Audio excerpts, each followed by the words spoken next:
在《红楼梦》里就有关于皇家与贾府关系的描述，贾琏的乳母赵嬷嬷就曾追忆往事，说起了当年太祖皇帝访顺巡的故事。他说，那时候我才记事儿，咱们贾府正在姑苏、扬州一带建造海坊，修理海棠，只预备接驾一次，把银子都花得淌海水似的。还有如今现在江南的甄家，独他家接驾4次，若不是我们亲眼看见，告诉谁，谁也不信的。别讲银子成了土泥，平时世上所有的、没有的，无不堆山塞海的，罪过可惜4个字，竟顾不得了。王熙凤问道，怎么他家就那样富贵？赵嬷嬷道，告诉奶奶一句话，也不过是拿着皇帝家的银子往皇帝身上使罢了，谁家有那些钱买这个虚热闹去？这一段描写更合了曹雪芹家族的真实历史故事，他们口中的甄家正是历史上真实的曹家，因为当年康熙南巡，正是曹家接驾了4次。当年清兵入关，武力征服中原，结束了汉族的统治，建立清朝政府。清朝顺治8年，摄政王多尔衮意外去世，隐忍多年的顺治皇帝长舒一口气，随后将多尔衮生前掌控的正白旗收回到自己手中。曹家本来是王府的包衣奴才，这下幸运地成为了皇帝的奴才，这是曹家意外获得的逆天改命的机会。在这个阶段，曹家的当家人名叫曹玺。3年之后，也就是顺治11年，康熙皇帝出生，他的降生再次给曹家的命运带来转机，甚至可以说是天翻地覆的改变。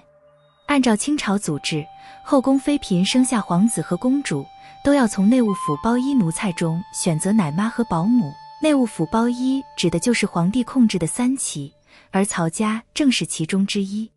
更加幸运的是，曹玺的妻子孙氏被选中成为康熙的保姆，此人正是荣国府尊贵无比的贾母的原型。后来康熙意外成为大清皇帝，曹家凭借着康熙的关系，家中男丁都被安排职务，家世逐渐显赫起来。曹玺原本是在内务府担任官职，康熙2年被任命为江宁织造，这是一个令人羡慕的肥差。江宁织造是为皇宫提供丝织品的部门，这个部门虽然归属内务府管理，但实际上是直接对皇帝负责的。江宁织造还有另外一个名字，被称为皇商，皇室采购江南丝织品均由他负责，可以说曹家控制着江南的丝绸行业。康熙23年，曹玺因为常年操劳累倒在职位上，康熙在下江南经过江宁时，专门去慰问曹家。曹寅是曹玺的儿子，从17岁开始就在康熙身边当侍卫。曹玺死后，康熙就将曹寅任命为苏州织造，随后又调任江宁织造，等于是让曹寅接了父亲的班。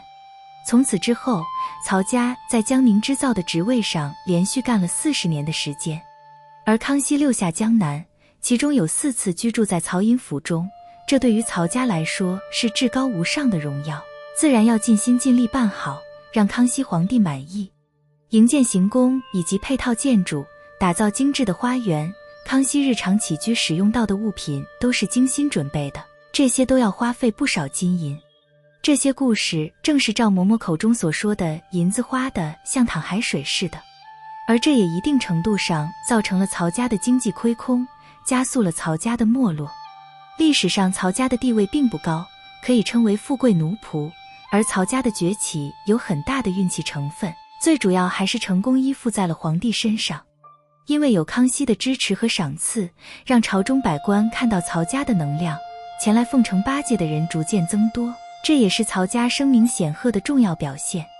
而一旦换了皇帝，或者曹家不被皇帝喜欢，地位便急剧下降。这符合书中贾政等人听到皇帝召见，便吓得诚惶诚恐的表现，这是曹雪芹家族在历史上的真实地位的体现。中国古代自秦朝以来便化国为家，成为了家天下。普天之下莫非王土，率土之滨莫非王臣，皇帝自称天子，皇帝一家便是全天下的主人，也是全天下所有家庭的表率。从这个意义上来讲，荣国府所描绘的家庭结构可以看作当时千千万万个家庭的缩影，或是整个社会伦理结构的缩影。精明的统治阶级为了维持自己的统治，企图使自己的家庭千秋万代地统治整个国家，便利用了君君臣臣、父父子子的儒家思想，制造出一个个牢不可破的制度的牢笼。这些思想观念深刻地规训了普通民众，使他们顺服、安于本分。而这一改造在古代中国持续了数千年，从而形成了非常顽固不化的儒家思想家庭文化。所以直到今天，我们仍然能看到如《红楼梦》式的家庭场景，严父慈母，父慈子孝，兄友弟恭，仍然是中国式家庭的常态。《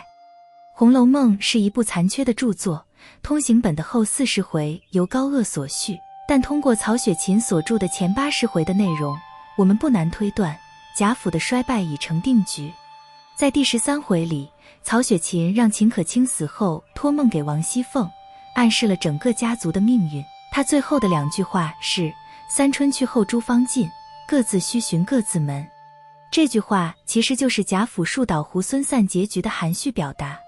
这样一个赫赫扬扬繁荣了近100年的大家族，竟然在2-3年的时间里迅速衰败崩溃，这其中的原因实在值得我们读者深思。由书中所精细描绘的富贵家族的日常生活图景，我们能感受到的是一个看似繁荣，实际上深藏着危机的家庭结构。在荣国府这个400来人口的大家庭里，只有10余位是主子，其余300-400人则全是依附于这些主子而生存的奴才们。主子与奴仆之间有严格的尊卑界限，没有任何平等可言。主子们的好恶可随时决定奴才们的生死荣辱。荣国府的奴才丫鬟甚至管家们，尽管看上去衣食无忧、光鲜亮丽，却没有人身自由，没有财产权等作为一个人的天然的权利。这些人就如同探春所说的猫狗一般，是主人们圈养的玩意儿。同时，在荣国府内，严格遵循着君君臣臣、父父子子的儒家伦理，有着森严的等级制度。不仅奴才要分成3、6、9等，主子之间也有等级。高等级的人对低等级的人有着绝对的权势和威严。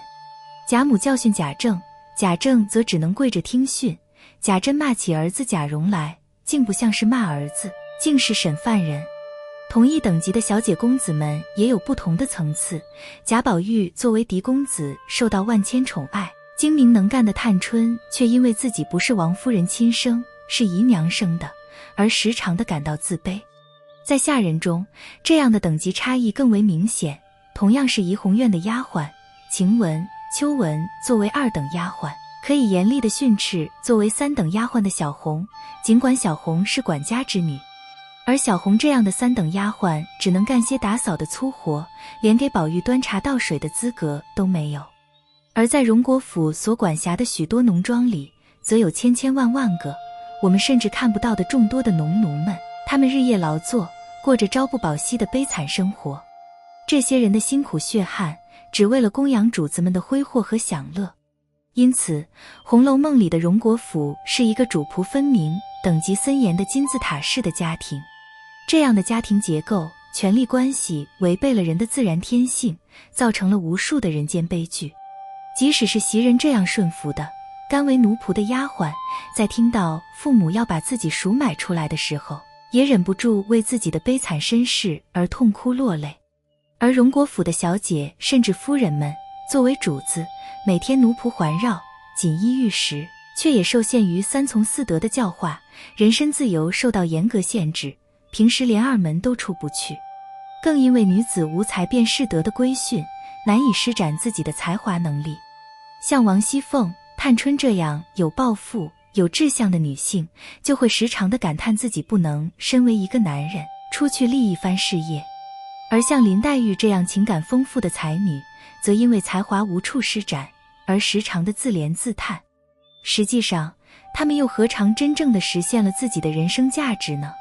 而为数不多的拥有人身自由的男性主子们，要么纵情酒色，要么迂腐顽固，要么沉溺闺阁，真正励精图治、积极向上的几乎没有。可以说，在这样的家庭制度下，等级分明的权力关系压抑着人的天性，也改造着人的天性，大部分人都沦为了权力的奴隶。我们很难想象在这样的家庭里能孕育出富有创造力、能够改变现实的人才。因此，荣国府的衰败是必然的，也为我们后世敲响了警钟。